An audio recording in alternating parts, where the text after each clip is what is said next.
நான் தேவகோட்டை சேர்மன் மாணிக்கவாசன் நல்லேப்பள்ளி 7ஆம் வகுப்பு படிக்கிறேன். மகாலிங்கம் சார் சொல்லியிருந்தாங்க, நம்ம தேவாலயத்தை ஓத ஓத நமக்கு நம்ம மூளை நல்லா வேலை செய்யும் அப்படின்னு சொல்லியிருந்தாங்க.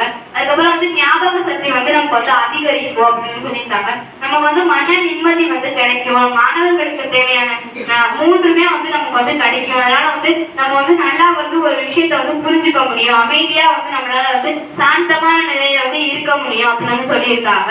அதுக்கப்புறம் ஆதிரியம் சார் சொல்லியிருந்தாங்க, நீங்க தேவாலயத்தை கோயிலுக்கு போகும்போது அங்க 3 நிமிஷம் அதை ஓதுனோம் அப்படின்னா நம்ம கெட்ட சக்தி எல்லாமே போயிடும் அப்படின்னு சொல்லியிருக்காங்க. நம்ம தேவாலயத்தை எவ்வளோக்கு ஓதுறோம் அப்படின்னா அவ்வளோக்கு அவ்வளோ நமக்கு நல்ல சிந்தனைகள் வரும் அப்படின்னு சொல்லியிருக்காங்க.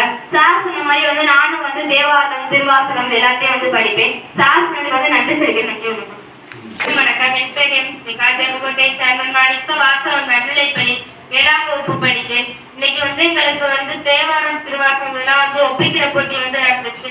அதுக்கப்புறம் எங்களுக்கு சார் மகாலிங்கமூர்த்தி சார் இப்ப எங்களுக்கு நாங்க ஒப்பிக்கிற பாட்டெல்லாம் கேட்டாங்க. சார் நாங்க ஒப்பிக்கும் போது நம்ம பொறுமையா சொல்லணும் அப்படின்னு சொல்லியிருந்தாங்க. அதுக்கப்புறம் சார் சொல்லியிருந்தாங்க, நம்ம தேவாரம் நம்ம எப்போதுமே ஒரு நாள் கூட விடாம நம்ம அதை பாடணும் அப்படின்னு சொல்லியிருந்தாங்க. நம்ம தேவாரம் பாடுறது மூலமா நம்ம சில வேர்ட்லாம் உச்சரிக்கிறது இதா இருக்கும். ஆனா அது தேவாரம் பாடுறது மூலமா சரியாயிரும் அப்படின்னு சொல்லியிருந்தாங்க. தேவாரத்தை மூவர் எழுதியிருக்காங்க அப்படின்னு சொல்லியிருந்தாங்க.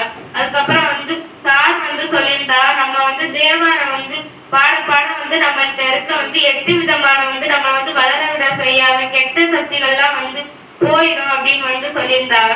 நானும் சார் சொன்ன மாதிரி தேவாரம்லாம் படிப்பேன். சார் சொல்லியிருந்தாங்க, நம்ம தினமும் தேவாரம் வீட்டுல கோயில்ல எங்கே போனாலும் அதை நம்ம சொல்லி பார்க்கணும் அப்படின்னு சொல்லியிருந்தாங்க. நானும் சார் சொன்ன மாதிரி படிப்பேன். நன்றி, வணக்கம்.